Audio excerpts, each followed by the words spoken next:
to facilitate the commercialization of microgrids in California. We've adopted a number of decisions to accelerate microgrid deployment, to improve resiliency during wildfire seasons, approaches for minimizing emissions from generation during outages, and a suite of strategies to support a solid microgrid framework in California. And we are now on track 5 of the proceeding, working on resiliency planning. This is the second workshop, as Roseanne indicated, that the Commission is hosting for the track 5 resiliency planning.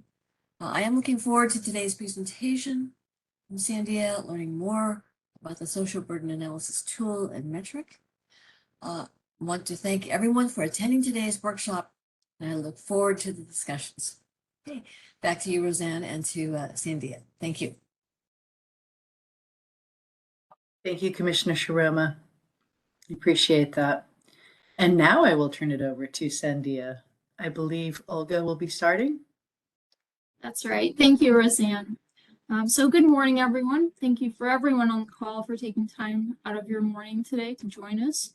And thank you to the California Public Utilities Commission for hosting this workshop. My name is Olga Hart. This morning I'm being joined virtually by my colleagues Amanda Wachtel, Daryl Molander, and Cindy Bresloff. And as Roseanne said, we're here today at the request of CPUC to provide a more detailed overview of the social burden metric and the ReNCAT tool developed at Sandia National Labs, and to answer any of your questions, receive your feedback, and help facilitate a larger group discussion. Next slide, please. So we're going to start off today with a brief introduction to our team at Sandia and this particular partnership between Sandia and CPUC that's bringing us here today. And then we're going to dive straight into the ReNCAT workshop. So we're going to start off with discussing the concept of social burden and then proceed to talk about the ReNCAT tool itself. We're going to provide an overview of ReNCAT. We'll talk about its data needs and the workflows, and finally close out with its results, outputs, and the types of decision support the tool can provide its users. And we'll finish off with a quick look at our next steps. And I'd just like to reiterate again, we've built in a number of periodic breaks for your questions and to facilitate discussion. So please feel free to type your questions or comments into the chat or Q&A window as they come to you, and we'll queue those up for our discussion breaks. Next slide, please. And one more. Thank you. So since the 1980s, Sandia has been involved in research related to the modernization of the electric grid. Our portfolio of activities has been quite broad, ranging from testing and development of new storage, generation, and control system technologies to various modeling and simulation activities. And altogether, this work is designed to make the grid of the future more secure, more reliable, and more resilient. And we are simultaneously working to design tools and metrics like social burden that can help us measure the resilience of the electric grid and the communities the grid is powering. And this resilience work originally began for military applications, but has been expanding into civilian and community spaces since then. Next slide, please. So within the broader Sandia umbrella, most of us on this call that are on this project team support the Renewable and Distributed Systems Integration Group. And our group is working to enable the grid to support the large-scale deployment of renewable and distributed energy resources in the future. And our research focuses on various problems that are associated with making energy systems more resilient in the face of various natural or man-made threats, while at the same time being responsive to new opportunities and challenges like growing electric vehicle adoption. And our group also performs various types of place-based work, helping communities with their energy transitions away from fossil fuels and towards greater energy resilience. Next slide, please. So we are a team of 4 supporting this project. My name is Olga Hart. I'm serving as the principal investigator on this project, and I'll be your primary point of contact for the Sandia team. I'm joined by Amanda Wachtel, a Resilience and Equity Research Analyst and the initial developer of ReNCAT, as well as Daryl Molander, our lead ReNCAT software developer, and Cindy Bresloff, our GIS and Scientific Visualization Specialist. Next slide, please. Sandia is partnering with CPUC on this multi-phase project that's looking to integrate social burden and community resilience evaluation into project assessment. So this project will validate the use of social burden in California and help to lay the groundwork for how utilities can include the needs of society within current infrastructure investment planning. During phase 1, we'll be using the ReNCAT tool to evaluate social burden for one investor-owned utility in California. Our evaluation will establish a baseline of the social burden landscape within that IOU service area during normal grid operation when all power is being provided to all facilities. And towards the end of phase 1, we'll also be working with the IOU and its stakeholders to begin collecting data related to the grid itself to set all of us up for phase 2. And during phase 2, we'll be running the full ReNCAT optimization on the IOU service area to help inform investment options for grid outages. Our analysis is going to provide a list of optimized microgrid investment options at different price points that the utility might choose to pursue to try to achieve different social burden reduction levels during a grid outage scenario. And finally, in phase 3, we'll be working to prepare the metric and the ReNCAT tool for integration into utility and CPUC project planning and evaluation workflows. Next slide, please. So with that introductory context set, we're now going to start today's ReNCAT workshop in earnest. And the purpose of today's workshop is to have a more in-depth conversation about social burden as a metric of resilience and to review how the ReNCAT tool works, the kinds of applications it can support, and the kinds of outputs or insights that it can provide its users. Next slide, please. So before we get into the details of the ReNCAT tool itself, we need to set the stage and fully understand the social burden metric. Next slide, please. So if we take a few steps back, at the highest level, the purpose of this work is to promote and enable energy justice. Energy justice refers to the concepts of equity, affordability, accessibility, and participation in the energy system, regardless of race, nationality, income, or geographic location. And energy justice can be achieved by removing barriers that stand in the way of that affordability, accessibility, and participatory decision-making underpinning energy justice. We want to be clear at this point that energy is an enabler of services. It's not an end goal in itself. So when the power goes out, we're not concerned with the loss of electricity itself as much as we're concerned with the loss of things like, for example, refrigeration or heating and cooling or lighting or traffic signaling. Therefore, the primary measure of energy justice is that access to services. And we want to keep this concept of access to services front of mind as we move throughout the workshop today. Next slide, please. So although not everyone on this call has likely heard of Sandia's social burden metric before, many of you are likely already very familiar with other efforts to estimate, quantify, and try to map the distribution of various things like disparities in food access, environmental risk, or natural hazards, as shown in the figures on the right. Next slide, please. And Sandia's societal infrastructure service burden, or social burden for short, is similar in that it's also trying to recognize and map the uneven distribution of resources across the landscape. Social burden provides a quantitative way we can measure that access to services, which is the measure of energy justice. And the social burden metric does that by compiling three critical pieces of information. So one, the availability and distribution of services. Two, the transportation or the distance layer. And three, the social capacity of the population to undertake those efforts that are required to access the services wherever and whatever those happen to be at. Next slide, please. The social burden metric is a function of effort and ability. So we're comparing the effort required to get to the service at the point it's made available with the ability of the population or individual to obtain that service. The ability piece is a function of both the service availability, so answering questions like what amount or what quality of the service is available in the first place, and resources, answering questions related to how equipped am I or my neighbor to spend money, time, or energy to search and secure that service for myself. And Sandia's social burden metric looks at the full suite of critical services, so we're going beyond single service metrics like USDA's food deserts. Next slide, please. So when we talk about critical services, we mean those services that people need to survive on a daily basis. And you can see a partial list below. For those of you that might be familiar with FEMA's designated lifeline services, our definition of critical services is quite similar.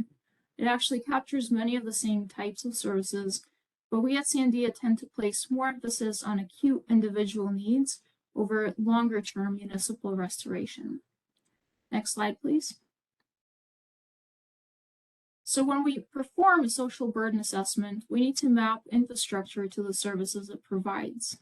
In this step, we're interested in surveying what facilities exist in our study area that are providing critical services to the population, and then understanding which critical services those facilities are providing and at what levels.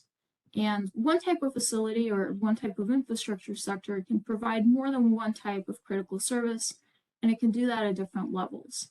So if we use the example of a grocery store, the grocery store facility might be providing a high level of food, a low level of water, you can think of that in terms of bottled water, and perhaps a very low level of over-the-counter medication. And we can do this generically by assigning services and service levels based on a general understanding of the types of services provided by, say, a generic grocery store or a bank. But this is really a place where community input can shine.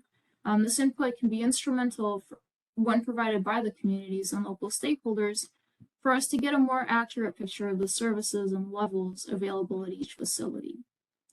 And during blue sky conditions, when we model regular grid operation, we can assume that all the facilities are operating and providing their baseline services at their usual levels.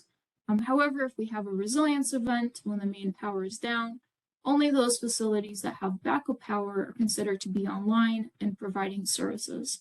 So this is another capability of social burden, especially within ReNCAT, and it's another example of how the social burden metric is capable of being performance rather than just attribute-based. Next slide, please. So now we're ready to combine data about the service level mapping and proxies for ability and effort into a final calculation of social burden. So at its most conceptual, if you were looking at the equation on the left, the equation for social burden is just effort divided by ability. And if we look to the right, to the illustrated example, so we see the distances between census block group centroids and facilities providing services being calculated in the numerator. So that is our proxy for effort. And then we see the levels of each service provided at each facility multiplied by the median household income for each census block group in the denominator. So those are our two proxies for ability. And when we perform this calculation, we get the total social burden score for the service area. So this is the sum of the burden all people in the study area experience when trying to meet all of their critical needs. But we can also use this general form of the equation to calculate burden for one population group at a time, or one service type at a time, or really any combination of those two. Next slide, please. So social burden increases the further away the services are located from the population groups. It decreases as the number of available facilities providing those critical services increase. Although we should note there are diminishing returns, so that eventually, for example, adding the fifth grocery store is going to be less impactful on driving down the total burden than adding the second hospital. And social burden decreases with ability. So for instance, more affluent residents would experience less burden when traveling the same distance to obtain a service than less affluent residents would. And like we just mentioned, social burden can be aggregated and disaggregated down to its most granular level at which the input data is provided at, which would just be the spatial scale of the population group and a single service level.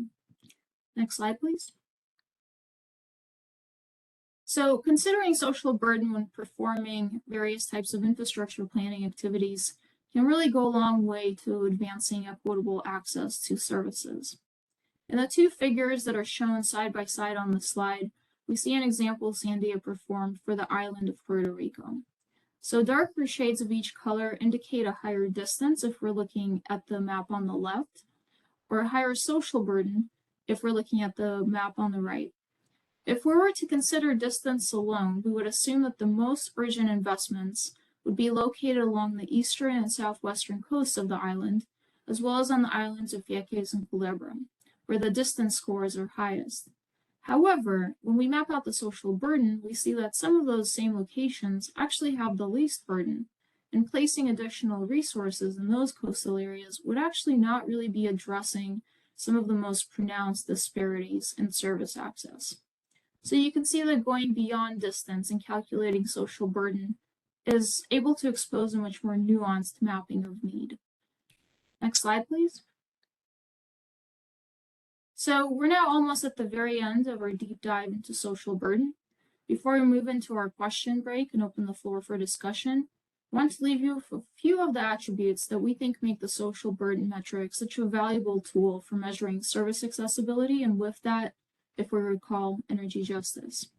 So first of all, social burden is a spatially explicit metric. It's also consistent, which means that it allows for consistent and replicable evaluation across different projects and different communities. It's also adaptable, meaning that other proxies for effort or ability that are not simply distance or median household income could be substituted if needed, and critical services can be tailored to the community based on local circumstances. It's also inclusive of, and in fact it encourages and is improved by, direct community input. And finally, it's vastly scalable, so provided good quality data can be located and created, there really are no limits to how broad or how granular the study area can get. Next slide, please. So we're now going to pause here and we're going to take a break for any questions or comments. And after we're done, we're going to transition to talking about an overview of the ReNCAT tool. Thanks so much, Olga. That was a lot of information, so I'm thinking it might take some people to digest that a little bit. But Melissa Kasnitz has a Q&A in the written. She asks, does the equation include support for people who rely on medical equipment powered by electricity? Is support for this a noted service? That's a good question. I'll take a stab at answering it, and I would invite Amanda Wachtel to weigh in as well. So when we talk about critical services, we tend to consider centralized facilities that are providing those services. So for an example, a dialysis center. We're not necessarily considering services that some people might, including medical services, that some people might be performing or receiving in their homes at a residential scale. And Amanda, if you'd like to add anything. Sure. Yeah. This is a question that's been coming up in some of the other communities we're working with as well, especially in places like Puerto Rico. And so, we know that the consequences for people who have medical needs and depend on electricity can be more extreme when there's power outages. And so, there's kind of two ways we could handle that. So Olga had mentioned that the ability portion of the social burden metric is typically evaluated using household median income. But if there's areas, we typically look at census block groups. So if there's census block groups where there's a large percentage of the population that has those medical needs that are being served by their residences and the power being provided to them, then we could go ahead and scale that ability factor for those census block groups. If there's a smaller community where there's a few houses that are really critical to keep powered, we could also add those in as a service level, a service sector. But as Olga mentioned, we tend to focus more on community-based services. But I think the high level takeaway is that there are ways to account for that if it's of high concern to certain communities.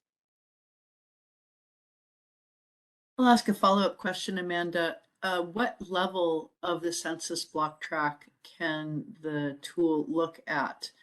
Can it drill down into some of the more specific areas of a census block? Because the census block if you average a medical baseline in one census block, that can come up as to be fairly general. Right. And It may not be as descriptive as we want it to be. yeah, we can look at different levels of granularity. So we found that the census block group tends to be a good level, especially if we're doing larger areas. But we could drill down to just the census block level, and then the census tracts would be kind of above that census block group. So there's really no limits on what level of granularity we look at. We've just found that census block groups tend to give us the most insights as far as community level results. I would actually also like to follow up a little bit on this. I'm curious how this scales to, especially to more sparsely populated or rural census groups. You know, you mentioned using the centroids of these groups to calculate distance to services, but you know, for a particularly large area with a sparse population, how does that work within the tool, and how can that be sort of factored in? Right. So I keep mentioning Puerto Rico because that's where we've done kind of an island-wide analysis that incorporates multiple communities, some of which are very small. And so that's where the effort component of social burden really comes into play, because effort is really capturing that distance. And so what we see in some of these smaller communities is they may not have a hospital, right? They may not have medical services that are being provided, even on a good day when the grid is functioning as expected. So we know that they have to travel to nearby communities and incur that extra effort on their part. So that's why we capture that as a function of the distance. And I see a question in chat about distance, so maybe I'll just follow up since we were just talking about that. So Greg asked, how is distance measured? Distance depends on transportation networks. So we have looked at two ways of measuring distance. The first is from the census block group centroid to the location of the critical infrastructure asset that's providing the services. So that's using Euclidean distance, just as the crow flies. So, you know, obviously that's not capturing the road networks that people would actually be traveling. So we have done some research to look more into that, into actual routing, and especially into trip chaining, where people, you know, are combining trips to different services. So maybe they'll get gas in their car and then they'll go on to the grocery store and then they'll come home, rather than going to the gas station, coming home, and then going back out to the grocery store and coming home. So we have some different options on how to represent that, but you know, that's an active area of research. And what's implemented today is just the simple straight line distance, where it doesn't take the transportation network into account. That was Daryl, by the way. We have a follow-up raised hand with Melissa Kasnitz. I'm going to unmute you. Melissa, go ahead, and can you please announce your name and where you're calling, who you're representing? Thank you. This is Melissa Kasnitz with Center for Accessible Technology. Can you hear me? Yes, we can. I represent the interests of utility customers with disabilities and medical needs, and I'm just trying to get a little more clarity from my initial question. So if you have a person, for example, who uses a power wheelchair, and if they don't have power to charge it, they're immobilized. So the service that they need is somewhere to be able to power up their wheelchair. It's just not clear to me if your standard equation actually accounts for that on any sort of individual level, or if that is not really, you know, obviously it's an extreme level of burden for those individuals, and it's a relatively small number of individuals, but the harm facing those people is extremely high. So I'm just trying to get a better sense of how that is captured in your analysis. Melissa, can I ask a follow-up question too? Are you tracking which households have those medical needs? Like by address? The short answer is no. There's the medical baseline program, which provides a discount in medical bills to qualifying customers who have medical needs that rely on electricity.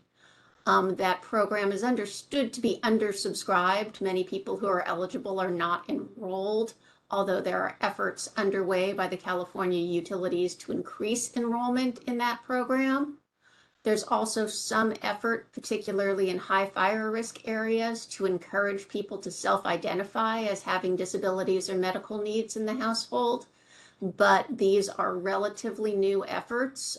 So you have census data that gives you estimates of how many people broadly are likely to have these kinds of medical needs. But the tracking at an individual level, to the extent it's done by IOUs, is certainly not at all comprehensive. Okay.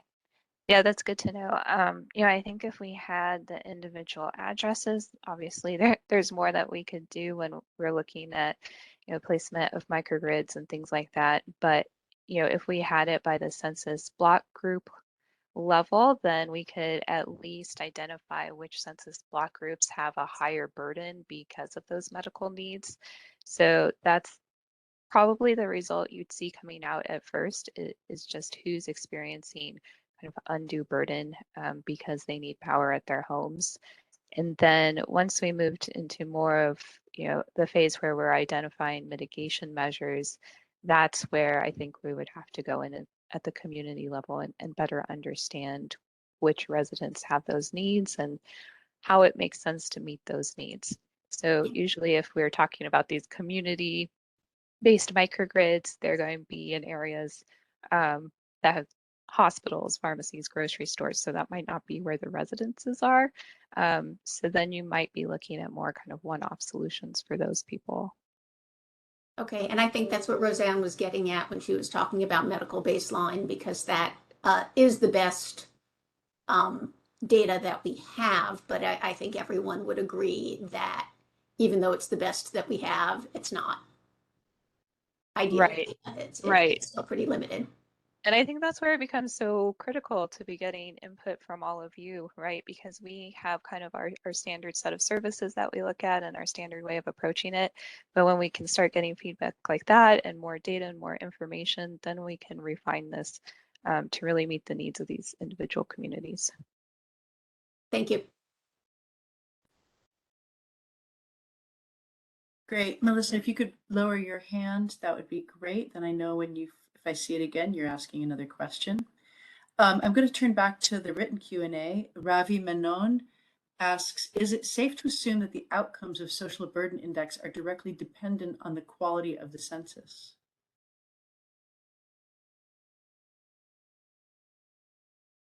I would say it's directly dependent on the quality of the input data, right? So the conversation we just had, if there are other data that communities and stakeholders can provide that could refine those census inputs, then of course the outcomes would be more meaningful.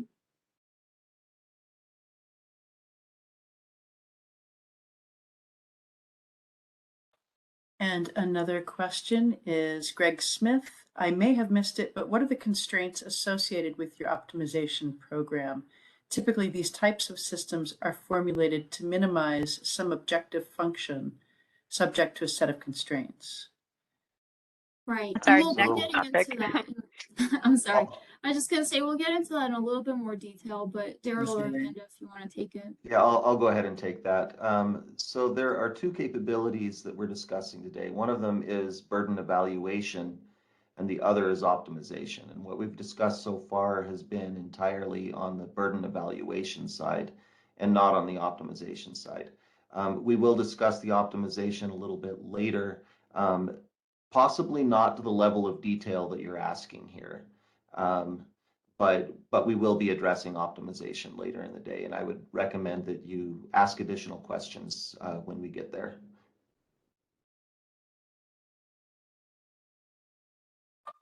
Great, thank you, Daryl. And Patrick McCoy asks, what is the assumption being made regarding utilizing income as a metric to determine ability? During a grid outage, why isn't everyone treated equally given that a grid outage affects everyone equally? I can take this one and then others can chime in as well. And this one actually ties really nicely to the next question in the chat as well, which is, does the distance metric assume that all members have the same modes of transportation to use to travel to access the services? So, going back to Patrick's question, yes, our assumption is that everyone has lost their power, but as far as people being able to get to community-based locations where services are being provided, it's not affecting everyone equally.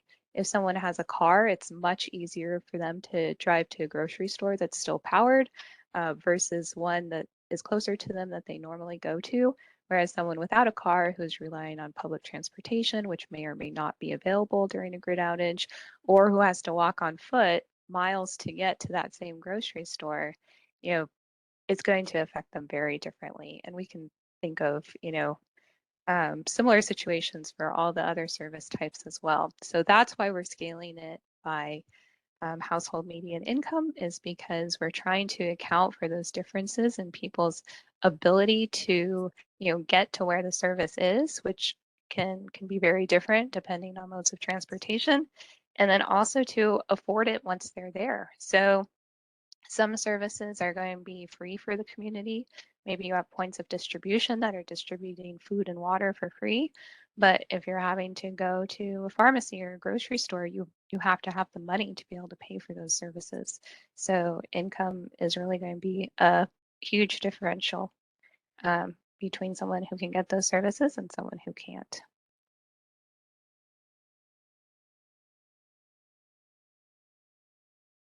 Yeah, thank you, Amanda. And I think that's really a big key question that we're really trying to use this index to highlight, is that there are those with a higher income may already be able to provide resilience services for themselves, whereas those that have lower income or have been subject to historical inequities in general will have less resources to be able to bring their own resiliency to themselves.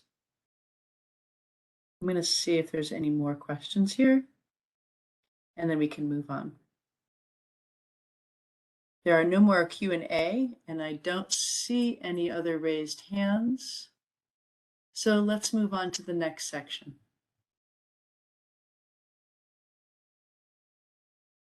Go ahead, Amanda. We can go on to the next slide. Okay, so I want to thank everyone for that great discussion.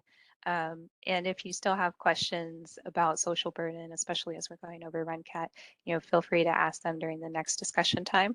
We'll have kind of 2 more discussion periods set aside. So there'll be a lot more opportunities to ask questions, but hopefully as we talk about ReNCAT, some more things will become clear.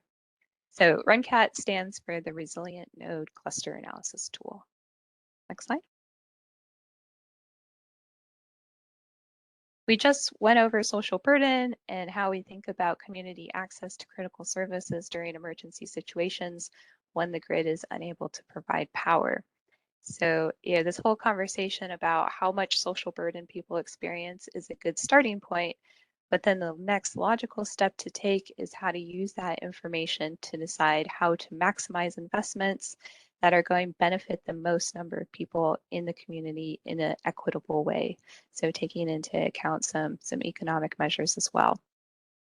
So one of the ways that we can increase resilience and decrease social burden is to strategically provide backup power to critical infrastructure assets within the community that are going to provide those critical services during grid outages. And we've talked about this already, but one of the common ways to do that is by installing microgrids. We could also look at some other mitigation measures like line hardening or investing in assets that are not grid dependent, but ReNCAT is primarily focused on that microgrid placement.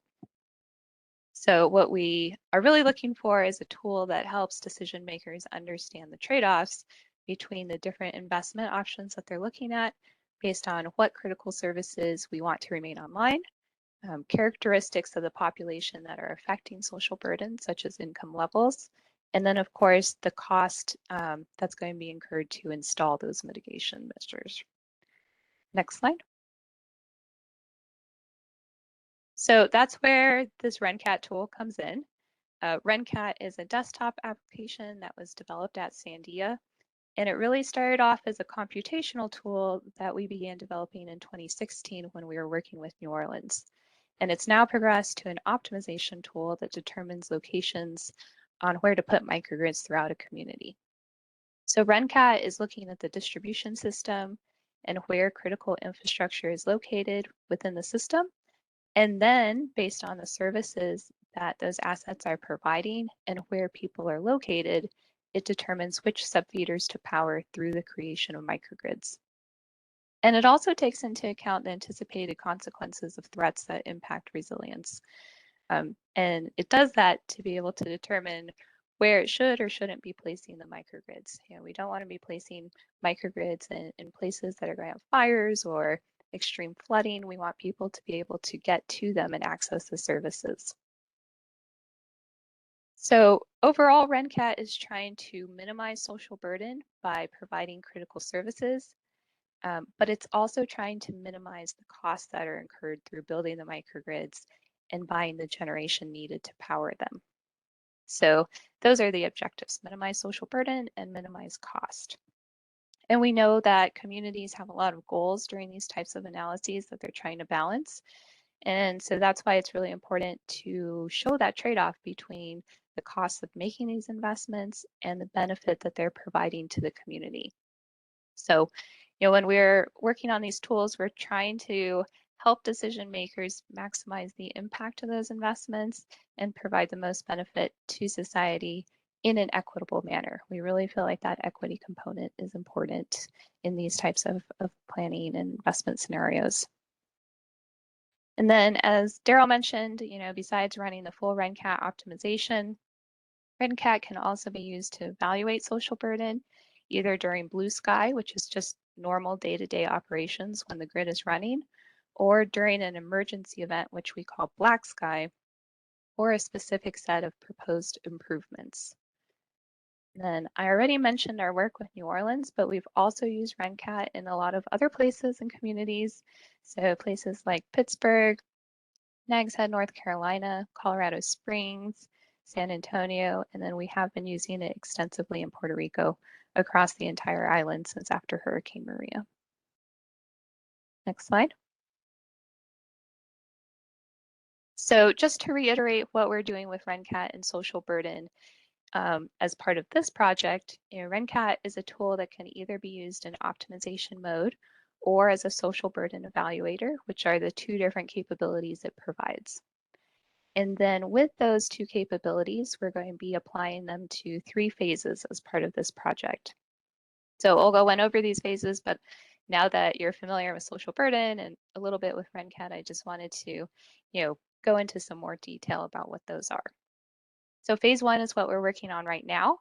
It's going to evaluate social burden during normal day-to-day operations and emergency events, so we can understand which services are currently available to residents and how much social burden they're experiencing. So that's going to create the baseline for everything else that we do, especially when we're looking at ways to improve that.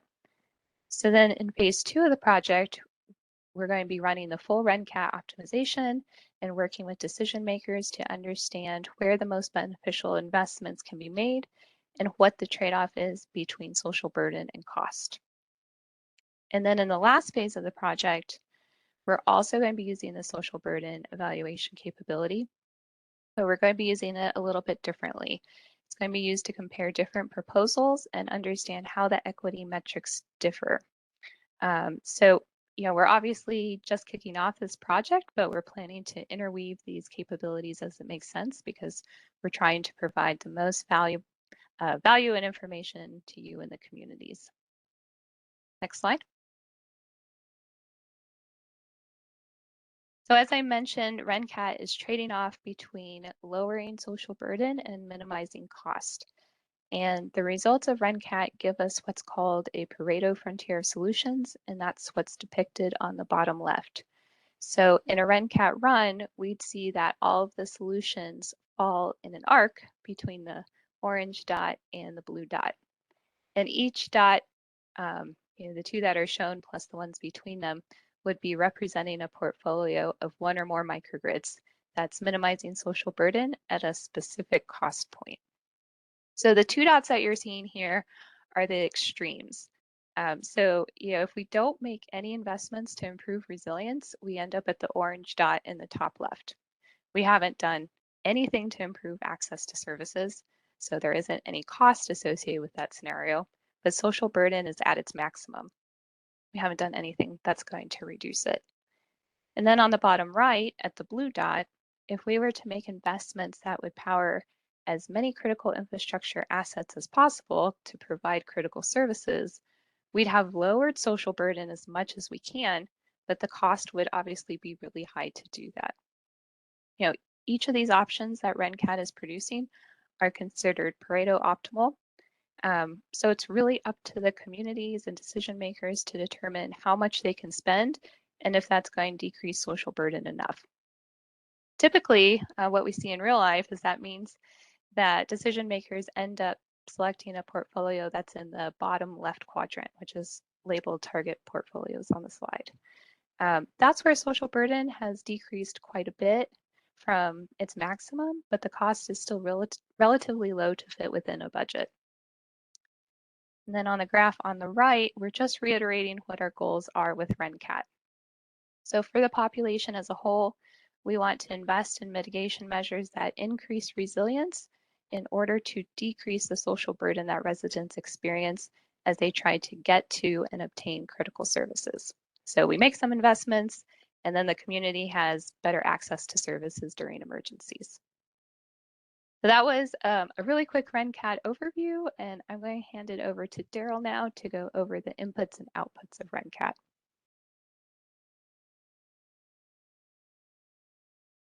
Okay, so as Amanda just mentioned, I'm going to be talking a little bit about gathering data that is necessary for ReNCAT to do its thing. Let's move on to the next slide. So data gathering is one of the most time-consuming and demanding tasks that you'll need to complete in order to use ReNCAT. And so one thing to keep in mind, we've mentioned that there's two capabilities in ReNCAT. It can be used as a social burden evaluator, and it can also be used to optimize the placement of microgrids. And what data you need depends on which of those two capabilities you're going to be leveraging. In general, the data that you need to perform a burden assessment is going to be also required if you're doing an optimization, but there will be additional data that's needed for the optimization as well. So I'm going to be talking first about the data that you need for a burden assessment, and then I'll tell you what additional data you'll need to collect in order to do a microgrid placement optimization. Next slide. Okay, so I broke down the types of data that you'll need to gather into categories. And the first category is just information about the service providing facilities that you want to include in your assessment. This is things like the grocery stores and the hospitals and the gas stations and whatever else you want to include in your assessment. You need to know where those are, and you need to know what kind of facility each of those facilities is. Second, you need to gather some information about the population that in the study region, and this has already been discussed quite a bit today.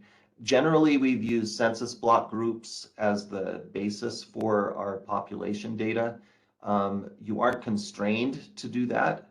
If there is a reason to represent your population in some other way, you could do that, but just in kind of a general abstract description of the population data, it's just groups of people and where they live. And we also collect information about their median income, as we mentioned earlier. That's used as a proxy for their ability to go acquire the services that they need. Next slide. So here are a couple of maps just showing some data that we've gathered for a past project. On the left, you see that the region has been divided into census block groups, and those regions are colored by the number of people living in each population block. And then on the right, you have the same region where it's colored by median income. Next slide. Okay, so there's another set of numbers that need to go into a burden calculation. These will probably be numbers that the Sandia team develops with input from the other stakeholders. But what these numbers boil down to is that you need to describe for each of those categories of service providing facility, what services do they provide and at what level, and how does access to those services change with distance. And as I mentioned, these are numbers that the Sandia analysts will probably take a first cut at. One of the major inputs here that will require input from the stakeholders on is which services to include in the model. The burden evaluation is kind of agnostic to which services you include. So if there are services that are of particular interest to a given study, then we'll want to include those. So that's one of the inputs that we'll need from the group is the services that should be included. Next slide. And the last set of input data that needs to be gathered for a burden assessment is a power scenario. In other words, who has power and who doesn't. If you're doing just a normal operations blue sky assessment, you just assume that everybody has power. But if you're looking at some sort of threat or some sort of other scenario, then you need to develop that list of facilities that have power. That could come from some sort of threat assessment, some flood zone information, some sort of disaster simulation, lots of different places that could come from. But that needs to boil down to a list of who has power, and that will feed into the burden calculation. Okay, next slide. Okay, so as I mentioned, if you're going to be doing a microgrid placement optimization, you need all of the data that we just described that goes into the burden calculation, but you also need additional data. And we'll talk about some of those categories of additional data here. Next slide. Okay, so the first set of additional data that you need for a microgrid optimization is some information about the power grid, typically the distribution network. And the best way to talk through this actually is with a graphic. And so let's move to the next slide and we'll talk through this. So you see here on the screen a distribution network. This is how power is getting to the customers. And you can see that the distribution network has been divided into regions with different colors. Each of these regions we call a power line section. That's just our terminology for it. But it is a portion of the distribution network that ReNCAT will think of as a unit. So all of the power lines that have the same color will either be part of a microgrid as a group or they won't. And so that's the decision-making boundary that ReNCAT is given. And so that's the first step in preparing your information about the power grid, is that you need to look at your distribution network. That information generally originates from a GIS system that might be held by the power grid operator. But then we need to look at that and decide where are the potential boundaries for microgrids. Where might a microgrid start and stop? And that's how you end up dividing the distribution network into these regions that are colored here on this map. The other thing that you need to develop is a mapping of each of those facilities that we used for the burden calculation and map that to the power line section in the distribution network. In other words, which of these colored regions does each facility belong to? Does this gas station belong on the green section or the red section? So you need to do that for all of the service providing facilities. Okay, next slide. So in addition to the grid topology, you also need to know something about the loads. The loads imposed by the facilities and the loads imposed by everything that's not a facility. And so each of the facilities that provide services has its own load information, and everything else is grouped by the power line section. And the aggregate load for everything else on, for example, the green section of the distribution network, that will boil down to a single number that's input into ReNCAT. Next slide. And there are also costs associated with some of the decisions that ReNCAT might make. One of the things that ReNCAT will do is isolate some of those power line sections that we just looked at so that it can serve as a microgrid. And there is a cost associated with isolating those sections. It is abstracted out as switches. That's a concept that we're all familiar with already. And so there are these conceptual switches at various locations in the power grid, and there are costs associated with opening and closing those switches. So we need to gather that data. There's also the cost of purchasing generators that will go on the microgrids so that they can generate their own power. And in addition, we talked about those aggregate loads for each of the power sections, the loads that represent everything that's not a facility. Those loads can be disconnected at a cost as well. And so the cost data behind each of those categories needs to be collected. All right, next slide. Now, there is one area where there is less data required for an optimization than there is for a burden assessment, and that is who has the lights on. Because microgrid is examining a lot of different alternatives for where you might put microgrids. ReNCAT itself is making decisions about who will have power and who won't. So you don't necessarily need to come up with that list ahead of time. Next slide. So the data that we just described can come from a lot of different places. Here on the screen, there's a list of some places that we've used in the past. It ranges from open sources like Google Maps, all the way down to proprietary data that comes from the grid operator.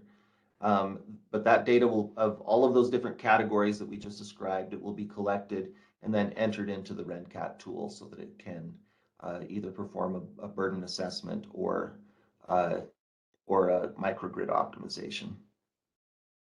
Next slide.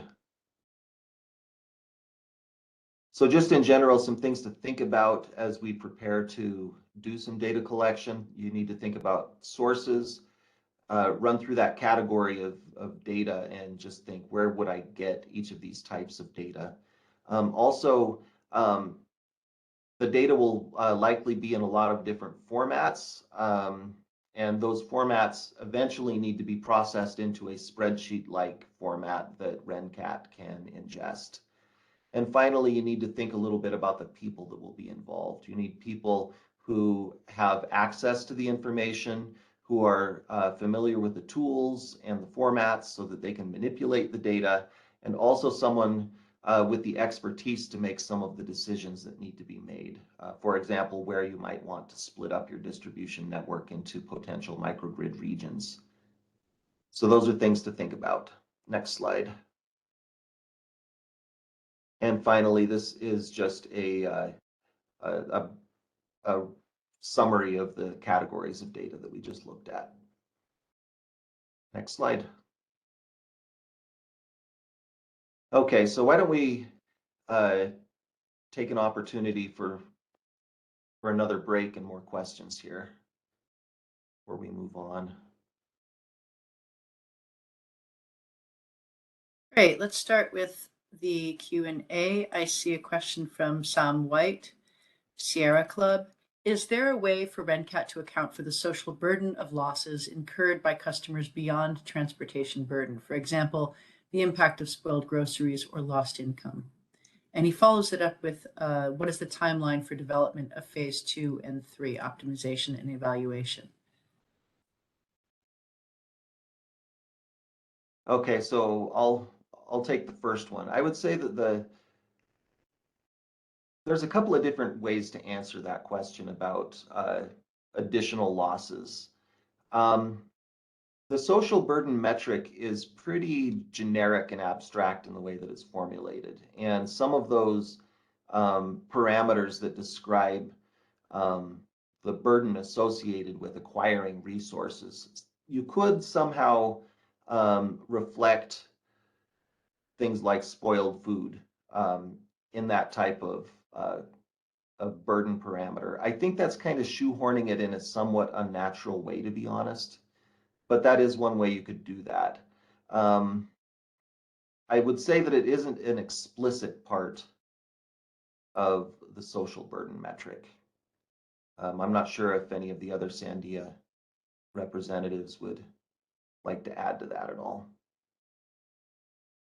Yeah, I think the spoiled groceries in particular is probably rolling into that household median income that we're using.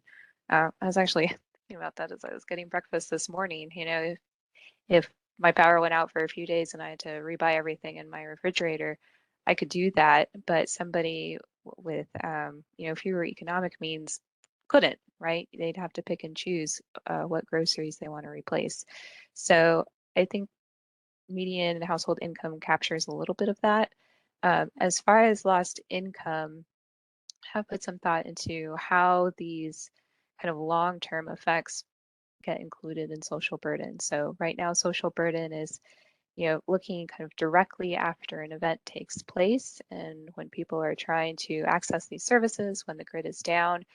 But if the grid takes a really long time to come back up, and you know businesses start moving out of the area as we've seen in some other places like New Orleans, then we do have to think about people losing their jobs. And so again, it's a data issue. If we have that type of data at the level that we're looking by census block groups, you know, then we can kind of scale the income or whatever other attainment factor makes sense to see how that's changing the map of social burden. So that would be one way to account for that.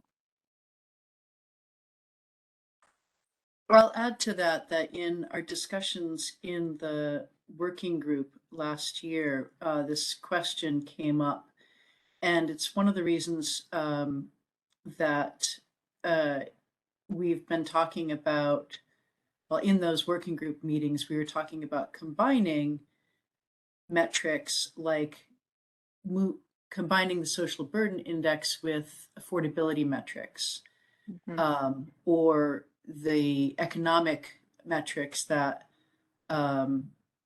something like the ICE calculator or value of lost load metrics convey. So I don't think I think it would be a tricky thing to try to make ReNCAT the be all end all. As Daryl said, it might be more of a reach for ReNCAT and kind of unnatural, but to fully utilize the tool for what it can do and reflect an aspect of the puzzle that we're trying to get to regarding social burden that reflects how hard is it to get to resources. I think that's where ReNCAT might shine and then be able to potentially optimize.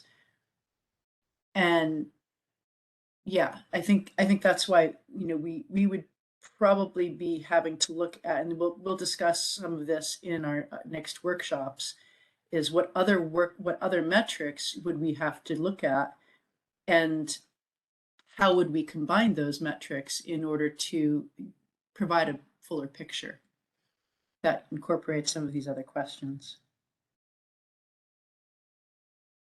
I'm looking at the Q&A for a few more questions.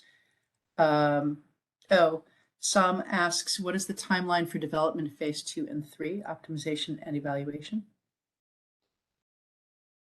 Yeah, and that's something that Sandia and CPUC have been working on. So, right now we're in phase 1, and we expect phase 1 to take, a little bit under a year.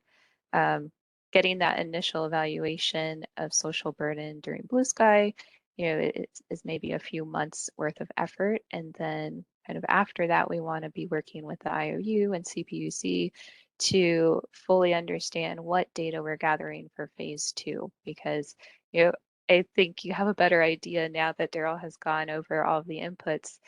That's a lot of data to collect to be able to run the optimization. And so kind of getting a head start on that and collecting that ahead of time is going to be really beneficial for phase 2, especially. So how long phase 2 takes is going to be highly dependent on how much of that data we're able to gather during phase 1. But we do recognize that the sooner we have these results, the better, right? This is something that everyone wants to be able to use. So just trying to do that in the most efficient way possible. I'm going to switch over to a hand raised. I see John Friskel has his hand raised. And John, you should be unmuted now. Please announce who you're representing. Yes, thank you. This is John Friskel. I'm with PG&E, and it's been very interesting. And regarding the load data and segmenting of the distribution network into those prospective microgrid boundaries, I'm curious how ReNCAT accommodates or manages for mid-feeder microgrid configurations, which would require multiple switching solutions and, of course, have downstream impacts on customers that say are on that feeder but are not part of that microgrid boundary. Yeah, so ReNCAT has a pretty simplistic switching model. It's just pairs of line sections that are either connected or not.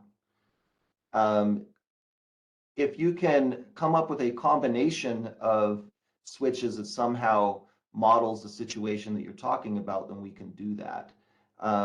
We don't have anything more complicated than that implemented in ReNCAT right now. Let's see, what else was there in that question? Yeah, Daryl, I think, the point there would be that if you need to do some more complicated switching or install some control mechanisms or drop residents, you'd be including that in the cost, right? Yeah, as long as what ultimately boils down to it is am I splitting at this point or not? You can also vary from the literal topology of the distribution network if for modeling purpose it makes sense to do so. That might apply to what you're asking about, and I know that it also applies to a later question in the Q&A about the front of meter versus behind the meter microgrids. There's no reason that you can't put behind the meter information into your model.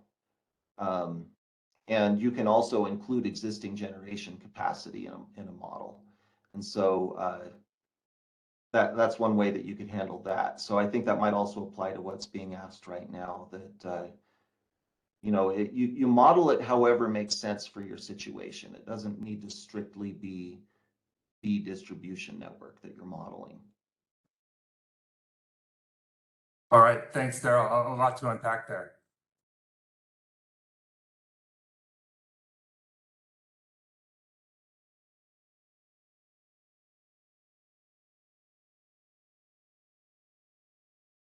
Thanks, John. If you have any other follow-up questions, please feel free to come back on. And if you could lower your hand, that'd be great. I don't see any other raised hands, so I'll go back to the Q&A. Sam White asks, ReNCAT aims to balance benefits and costs, but in evaluating the cost of adding generation, is it possible for ReNCAT to consider the net cost of generation, which would include ordinary blue sky operational value of distributed resources, for example, PV and batteries?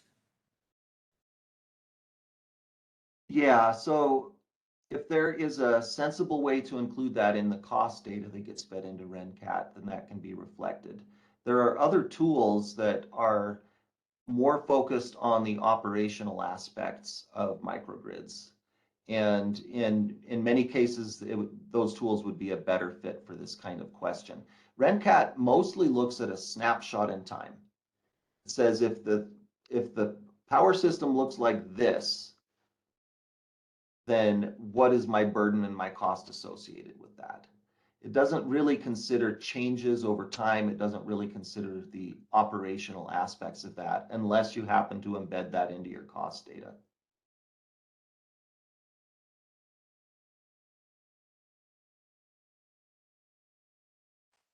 Well, and I'm wondering if there's a way there to embed it in some of these questions. What I'm thinking about is there a way to identify certain circuits that wouldn't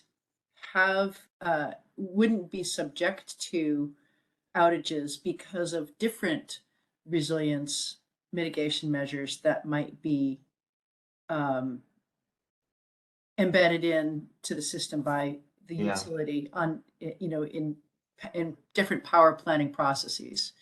Or I know we have talked about in our conversations with you, we've talked about the potential for cost comparison of different mitigation measures. So, there might be a microgrid option that's proposed, but there might be a different solution that might be available that, for instance, a different circuit added, a feeder added from the back end, so some other way to keep an area powered so that those critical services are maintained. Can we identify those areas in ReNCAT that as not vulnerable and highlight the areas that are still vulnerable? And is that reflected in the way, would that be reflected in cost? How would that work? Yeah, so one thing that ReNCAT can do, as I mentioned earlier, is that you can include existing generation. And so if you have an existing generator or an existing way of getting power to the system that has some capacity, and you indicate that this particular power line section is attached to that, then it has access to that power. And ReNCAT can then make additional decisions about downstream isolation or connection by opening and closing switches to potentially leverage that power source downstream as well. You can also model new power line sections, new connections that maybe don't exist today. And you would model that by including a power line in the model that may not exist today that has open switches at each end with zero cost, because if the switches are open, the power can't go through there and it's equivalent to the power line not even existing. And then a very high cost for closing the switch that would then make that power line able to carry the power to where it needs to go. So there are modeling tricks that you can do to accommodate that kind of thing. So it all comes down to whether we can come up with the right way to model it in the existing ReNCAT mindset. And in some cases, there are pretty straightforward ways to do that kind of thing. For other situations, it may not always be a great fit. We'll have to evaluate that when we look at specifics. Thank you. There are just a few other questions. I want to kind of go a little bit through these. Lorenzo Christoph asks, you said you assume everybody has power under blue sky. What about differences in reliability of normal service? Yeah, so we've actually tackled exactly that with a prior project where we scale the service output of the facilities based on the probability of them having power. So if you have low reliability areas, they have a reduced average service output. So we just modify the the burden evaluation slightly to scale the service output based on the reliability of the power system.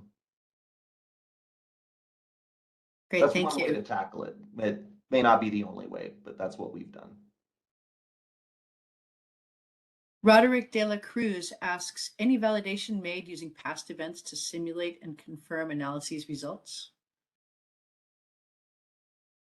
I think the short answer to that is no, not yet. But I think Amanda actually would be a better person to answer this question. Yeah, so there's two ways that people look at including threats in their models. And so the first way is is using historical events, right, and simulating them and seeing what happens to the system. We take a different approach with ReNCAT in that we use threat profiles. So, when we're thinking about threats, flooding, landslides, fire, we're using threat profiles that are created by, FEMA's HAZAS tool and other sources, and we're using those to understand what the expected impact and consequences are to the area. So we feel like that approach is a little more generic than looking at a single event. So we're trying to get an understanding of, over multiple events, what kind of flooding can we expect to see if we're dealing with a 100-year flood situation or a 500-year flood situation? Or maybe sea level has risen 5 inches. What flooding would we expect to see with that? So that's what we're looking at, is those threat profiles, because we want to make sure that our system is robust and resilient to kind of multiple future events in that category that would cause flooding, not just kind of a single historic event. That being said, once we have a model of proposed microgrid locations, if we had a historic event and we knew like which infrastructure assets were unavailable during that event, we could model that in ReNCAT and kind of see how that compares to the locations that we're proposing. But overall, we're looking at threats as threat profiles.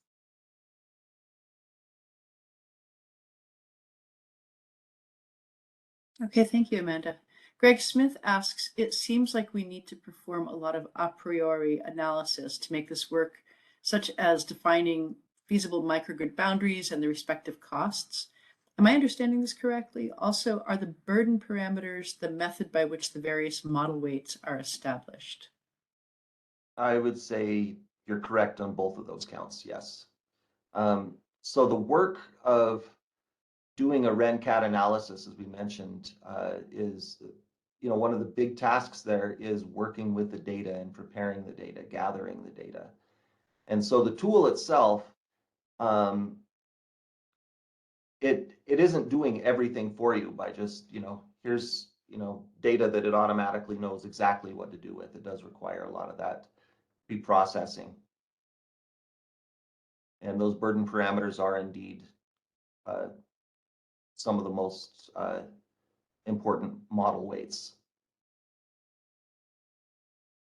So I have a quick follow-up question to that, Daryl. If the once a set of data is input, for instance, you did this for Puerto Rico, and let's say there are steps that were taken to put in whether microgrids or other resilience measures, how difficult is it to then make the adjustments in the data that you already have and run it again to see how things have changed? So typically that is an easier lift than the initial data preparation. Depending on exactly what it is that you're changing, it could be trivial, but it does depend. Okay, thank you. Daniel Drazan asks, is there a way for ReNCAT to consider the revenue streams that some microgrids generate when considering their costs?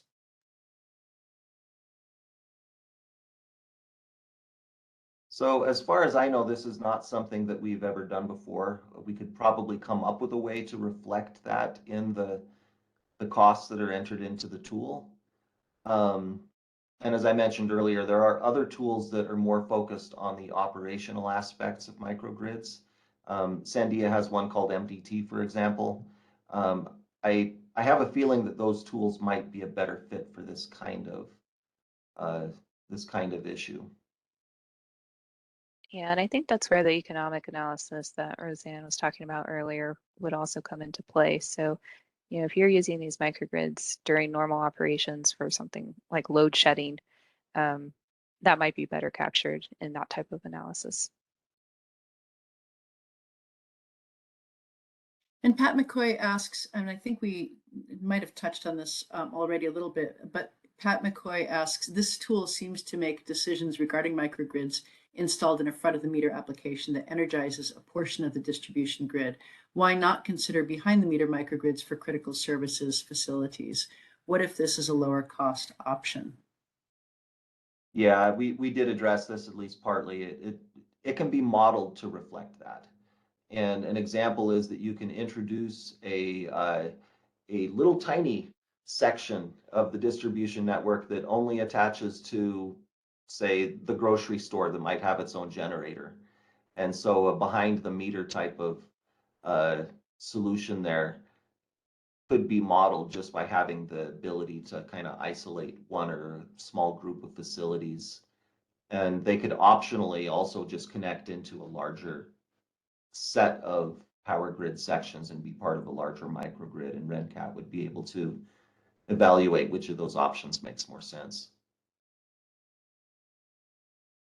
There are a few other questions, but I think many of them are starting to get into questions regarding, I think, what you might cover next. So I'm thinking let's pause on the rest of the questions and get to the results and outputs, and then continue on, as I'm sure some of them might be answered and some of them will still be.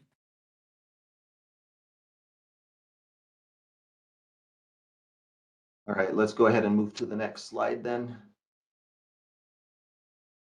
Okay, so of the two ways that you can use ReNCAT, you get two different sets of outputs. And we'll talk about each of those in the next slides. Next slide. So the primary output of a burden evaluation is a set of maps. You'll have a map that will let you visualize how your burden is distributed across the study area. And then there are other variations of that same type of map where you can see the burden for one particular type of service.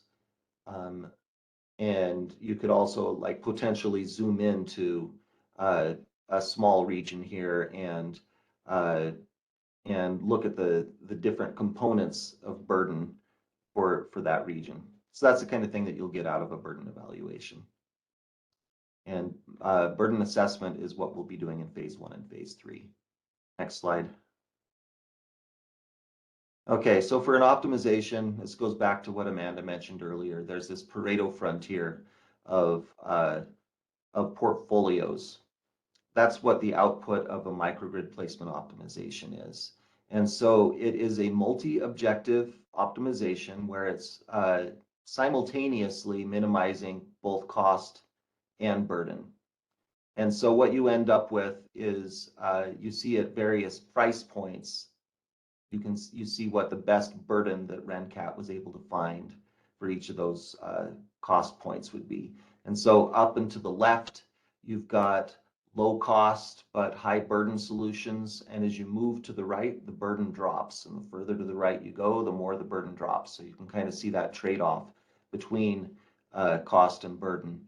Now, where the right spot to kind of cut things off might be, that's up to a human to decide. So you've got stakeholders that have outside understanding of the budgetary constraints, the social constraints, all of the other factors that go into this. And so this is just showing the trade-offs between the two objectives. Okay, next slide. Okay, so like I said, each of those dots on the chart is a microgrid portfolio. And you can also use ReNCAT to look at all the details for each of those portfolios. You can see how many microgrids were proposed for a given solution, what its burden and cost was, where the individual microgrids are located, which facilities have power, which ones don't, all of the pieces of the cost, all of that data is available If you want to somehow visualize that in a more easily digestible manner, you can export that data to a spreadsheet or some other tool and do additional visualization on that. Okay, next slide. Let's see. So what we talked about in the last couple of slides are kind of the mechanics of the results. What is it that you're getting? But what can you actually learn from those outputs? So from a social burden evaluation, you can identify what regions within the study area are struggling. You can also get an idea for which types of services have a lot of variation across a study region. You can also have a customized look at equity within your study region based on the priorities that the stakeholders have identified. So the stakeholders have identified how to balance some of these different service types and how to incorporate some of these other factors. And so the result you end up reflects all of those factors that the stakeholders have prioritized. Okay, so from a microgrid optimization, you will have this set of suggested portfolios. And so you can get an idea of where you can put microgrids in order to reduce burden. Where are you going to be able to put those microgrids to have the biggest impact on your community? And you'll also have a sense of which portions of the study region are that they don't have good coverage, even under certain portfolio solutions. So if you look at some of those low cost and not particularly effective portfolios, for example, you can get a feel for which regions would be particularly underserved by each of those solutions. And you can also get an idea of how social burden changes, how cost increases, and it's the basis of further discussions by the stakeholders is really what you get out of that. Now, there were some earlier questions about the formulation of the optimization, and in our interactions with past customers, they typically haven't been interested in too many nitty-gritty details. I won't go into too many nitty-gritty details here either, but I will just say that it is a multi-objective optimization that under the covers is run by a genetic algorithm. And what the genetic algorithm is exploring is different combinations of facilities that it could power. And then it uses a linear program behind that to find the cheapest way to provide power to the selected set of facilities. And it's going to churn through thousands of different combinations of facilities that it's going to provide power to. And that's how it finds this Pareto frontier where it balances the burden and the cost, finds different trade-offs within that range. So it's picking facilities and then finding the cheapest way to provide power to those facilities. Okay, next slide. And I guess that's all I had. So I think we're ready for our next batch of questions. Wonderful, thank you. Ben Schwartz asks, what level of resilience does ReNCAT propose when it suggests locations for microgrids? For instance, 4-hour-long duration, 96-hour or indefinite resilience? Yeah, so ReNCAT is evaluating a snapshot in time. How long that snapshot lasts isn't really addressed. And so I guess you could call that infinite. That it assumes that, you know, I'm evaluating what this particular snapshot of the grid looks like. And so I would say probably indefinite resilience would be of the options you gave, the one that most closely matches what ReNCAT does. Okay, thank you. Jeff Lee asks, if the social burden census block, GIS, is overlaid on the electrical connectivity map, how might ReNCAT consider decisions involving more than one census block on a section of circuit? Yeah, so it uses the connectivity of the electrical system to make decisions about who has power. Once that decision has been made, it doesn't matter which circuit you're on. From there, it's just a distance-based evaluation to every population block. So the ones that are nearby will be best served by that facility that has power.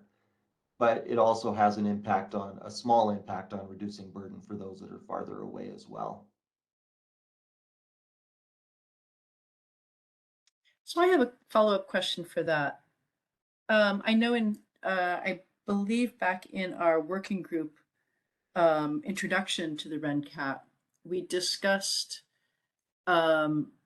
considerations like in a certain census block area, if you power one grocery store, then powering the next two grocery stores in the same census block have potential different value. Can you talk more about that? Sure. So the way that the burden assessment equation works is that you get a benefit from every facility, and the amount of benefit that you get is based on how far away from the facility you are. But then those individual benefits are aggregated in a way that every additional contribution is basically reduced. So adding one source of a benefit, one source of a service, will give you a big benefit.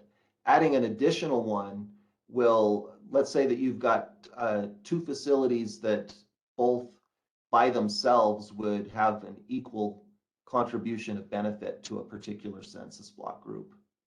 The combination of the two is less than double the one. So it's just written in a way where that kind of naturally falls out of the math.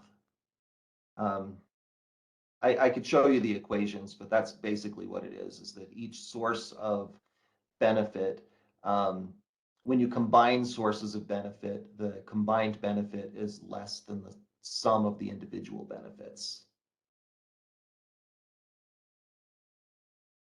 Great, thank you. I appreciate that. And Gina Kim asks, what is the intended purpose or context of use for ReNCAT? Daryl mentioned a few times that other tools may be better suited for other situations. What are those tools and situations? And I want to go back to that place. You had I think the slide earlier where we discussed, where you showed the three different kinds of use cases or applications of ReNCAT. Can you go back to that? I think it was slide 31.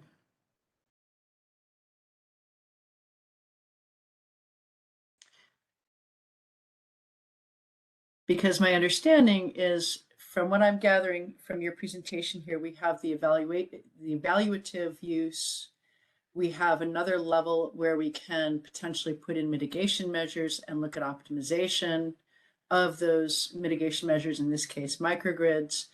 But we also have that third version, which is more of a proposal evaluation. If we put in a project, could we then see the result of the social burden impact change around it? But I'm not sure if I'm understanding that third, and that I think that it might be part of what Gina Kim is asking, but he's also Gina is also asking about other tools that you're talking about. If you could clarify that for us. Yeah, so I am aware of a handful of other tools, but I know that there are many, many tools out there. I mentioned MDT. This is a tool that that uses the so MDT is a tool that will look at a microgrid and help you decide how to formulate it. What size generators should you use? And it takes an operational perspective. and uses the economics of the operational perspective to make some of those decisions. So that's a tool that would be more suitable for an ongoing operational perspective. Unfortunately, I'm not a power systems guy, so I don't have great insight into what other tools are out there. Maybe one of the other Sandia representatives could better speak to this kind of thing. I just know that there are a lot of other tools out there. I rely on other people to answer that type of question when it comes to projects, though. I can speak to this, Daryl, because I think the high level question is, what is ReNCAT providing versus what would we have to get from some other tools? So, there's obviously two ways we can run ReNCAT as an evaluation or as an optimization. Both of those are concerned with how people within a community are getting access to critical services. That's kind of a key takeaway. So if we're doing an evaluation, we want to know how people have access to those critical services, the levels that they have access to them at. And that's either for an existing system or for a proposed change to the system. So we want to understand kind of how the system as it's set up or as it's proposed to be set up is impacting people's access to critical services. And we want to include equity in that, so we make sure that we're not just distributing things throughout an area, we're really taking into account people's ability to get those services as well. So that's kind of the evaluation. And then the optimization is really determining where to optimally locate microgrids that provide services. So again, going back to that services for the community and taking equity into account, that's the microgrid locations. So, to Daryl's point, once you have those locations for the microgrids, for a set of microgrids, you could take each individual microgrid and really optimize the design of it. That's where MDT, the microgrid design toolkit, would come in. That's where you'd understand, if you're using a diesel generator, how much fuel is it using? If you have a 2-week outage, if you have PV, how do batteries work with that PV system? So that would be answering questions like that. But ReNCAT is really how to site it to provide community services. And then if you're going beyond that for long-term looks at economics or more refined engineering designs, that's when you'd pull in some of these other tools.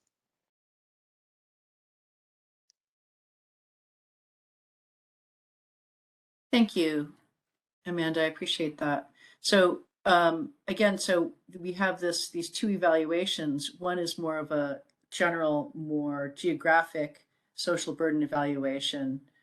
And the other evaluation level is if you have a proposal or a project to understand what kind of impact that would have on the surrounding social burden. And then we have the microgrid optimization or mitigation measure optimization version, where we put in mitigation measures, in this case microgrids, to understand how that could potentially change burden as it's associated with cost. Am I understanding that right? Yeah, and maybe I'll just add one more point to that, but you're absolutely correct. So in the third phase where you're evaluating proposals, those are designs that people have already put together, and you want to compare those designs. But in the microgrid optimization, that's kind of starting from scratch. If you have a budget and you want to do the most optimal thing you can with that budget, what investments would you make? What microgrids would you choose to build? So, that one is kind of a blank slate, whereas the proposal evaluation is you already have things in mind. Great, thank you. Going back to the Q&A, Gina Kim asks, sorry if I missed this, can ReNCAT users bring in any data streams they want as long as they're in the correct format? Or is there a choice of data sets users would select from? Yeah, so ReNCAT data typically comes in a spreadsheet-like format, and it has its own user interface to enter that data into. And so wherever your data comes from, there's almost always some sort of data manipulation and massaging step where you create a spreadsheet that looks like what ReNCAT wants. And so it's agnostic to what the data used to look like, but there's almost always that required step to turn it into a spreadsheet-like view.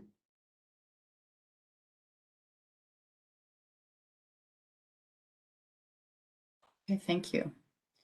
Lorenzo Christoph asks, how does cost for a microgrid consider the use of existing DER, PV, battery storage that already exists in the microgrid footprint to contribute to the power needs of the microgrid? So that could potentially be modeled as existing generation capacity.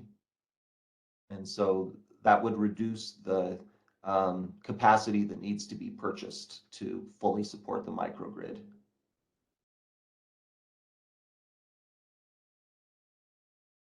Thank you. JJP asks, could ReNCAT be used to optimize investments for different resiliency solutions other than microgrids, or is the algorithm designed specifically for microgrids? I think we talked about this already, but perhaps you could just give a summary. Yeah, so it is primarily designed around microgrids as your mitigation strategy.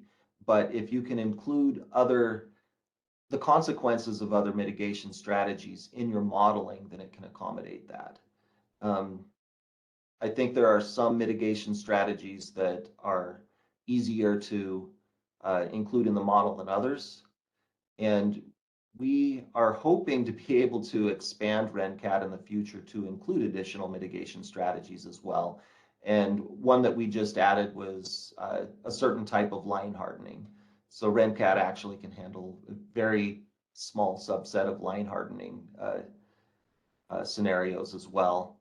But yeah, that's something that we'd like to improve, but it really boils down to whether you can find a way to include it in the model. Thank you.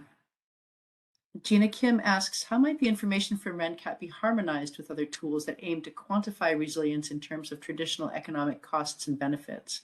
For example, will there be any attempt to monetize community resilience in ReNCAT?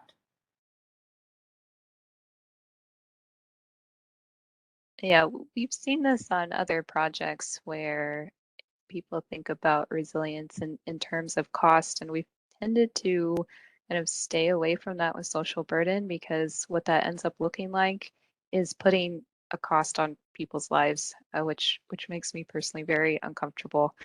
I do think that as we think about these types of solutions and figuring out especially how to fund them, kind of pulling in some more of those day-to-day benefits may become important depending on the area. So, understanding, if we build microgrids, can they offset some of the load in a kind of a normal scenario, or can we do some other things with them?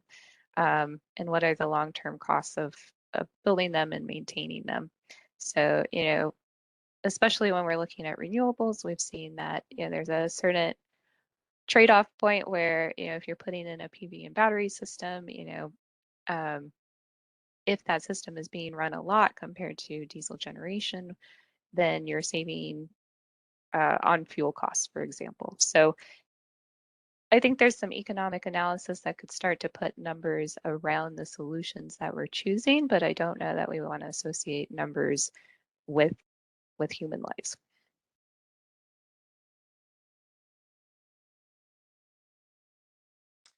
Beth Lee has more of a nuts and bolts question regarding census block overlay. His question regarding the census block overlay was how your optimization tool assigns a social burden score to a section of circuit when the section resides in more than one census block. Yeah, so there's this chain of consequences where the microgrid provides power, and a power line section is part of a microgrid that enables that power to get to facilities. The facilities provide services, and it's the services provided by the facilities that actually reduce the burden. And so the burden score isn't associated with the power line section per se. The burden score is given to the census block group or population block as a consequence of any decisions you've made that eventually lead to things getting power. And so we don't really think of it quite in that way. But providing power through a microgrid to a power line section and its facilities will reduce burden everywhere. It will reduce it by a large amount for those population blocks that are nearby and a lesser amount for those population blocks that are further away. And so it's kind of that chain that implicitly gives value to a power line section. But outside of that, it doesn't have a value of its own that is directly represented in ReNCAT. It's only through that chain of events. I'm not sure if that answers the question or not. Yeah, so maybe I'll add, social burden is calculated for the census block groups and then overall, not for a line segment. That's good clarification. Lorenzo Christoph has a comment. It doesn't seem that ReNCAT takes a realistic look at microgrid cost unless you consider operational blue sky benefits, use of existing DER in the area, etc. This seems to call into question the notion of the Pareto frontier. I'm going to respond a little bit to that, and that I think that's really dependent on. There's a couple of things built into that, and the ReNCAT is really looking at black sky conditions specifically. We're looking at what is the social burden when the power is out. So it's inherently looking specifically at black sky. If you want to look at what the cost of the microgrid is in terms of what it will be able to earn back in the life cycle of the microgrid components, you're going to have to take more of a consideration of what that microgrid is made up of.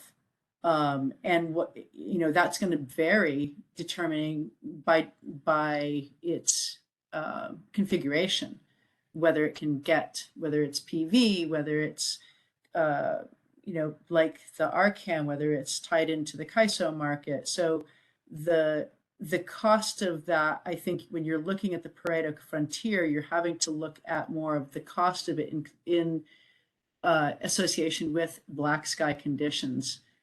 And not, you're going to have to specifically and individually by project consider what kind of payback you'll be able to get over the lifetime. I welcome Sandia to continue that answer or correct me. Right.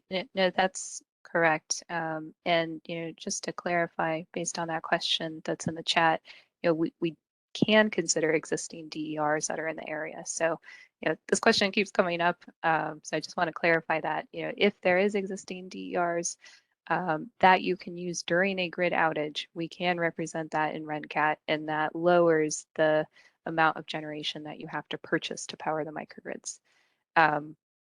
You also specify the types of generation that you're interested in and that you want ReNCAT to choose to invest in. So if you only want to look at PV and batteries, you can just look at that. So that kind of goes to that blue sky benefit. If you're trying to invest in systems that also have a blue sky benefit, then maybe you'd be looking at PV and batteries and not diesel generators. So ReNCAT is evaluating black sky as far as the optimization when it's deciding on costs and where to put these microgrids. But it is selecting the solution that minimizes social burden at that cost point. And it's using the same technologies for those. So if you were to do an economic analysis outside of this that looks at blue sky analysis, you could subtract off the cost of the benefit that you're getting during blue sky and start looking at net present value and things like that.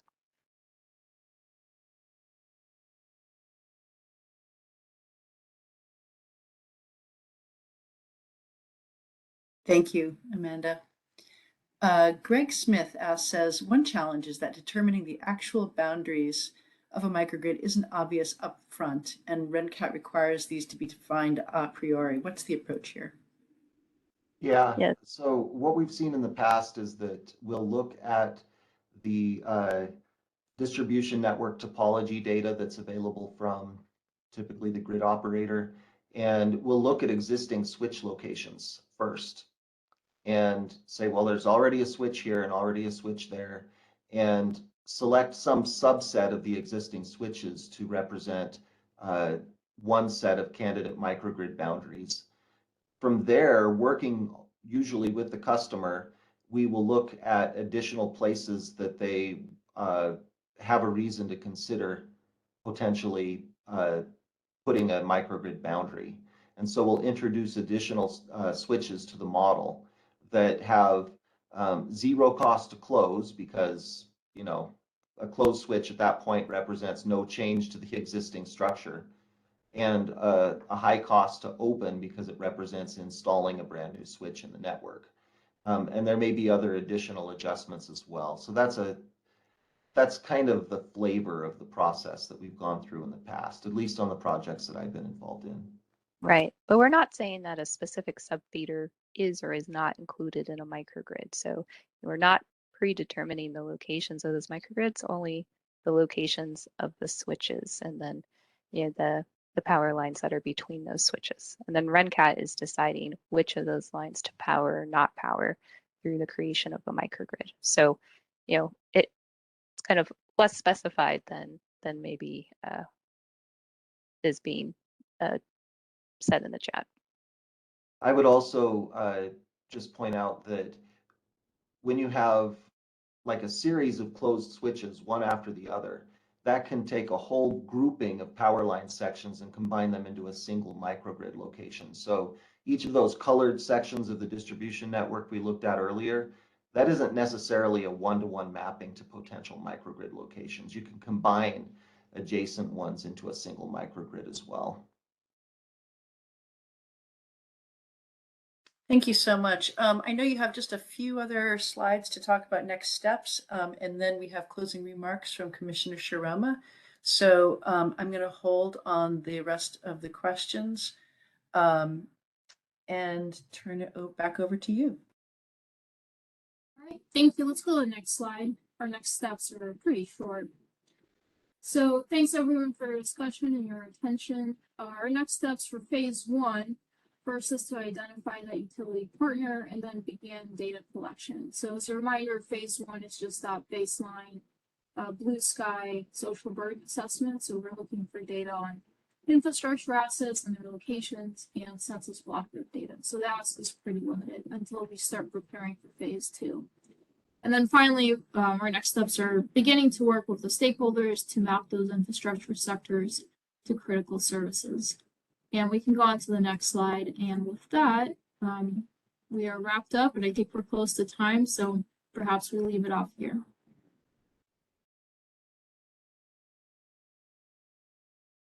Wonderful, thank you. Thank you, Sandia, very much for this very informative presentation. I'm going to turn it over to Commissioner Shiroma for her closing remarks. Thank you, Rosette, and thank you to the Sandia team for an excellent presentation. To all of our participants today at today's workshop, really good discussions, excellent questions, and I think that our microgrid team has garnered some useful and important information for our track 5 part of our proceeding. So thank you everyone for your time today, and have a good rest of the afternoon. Thank you.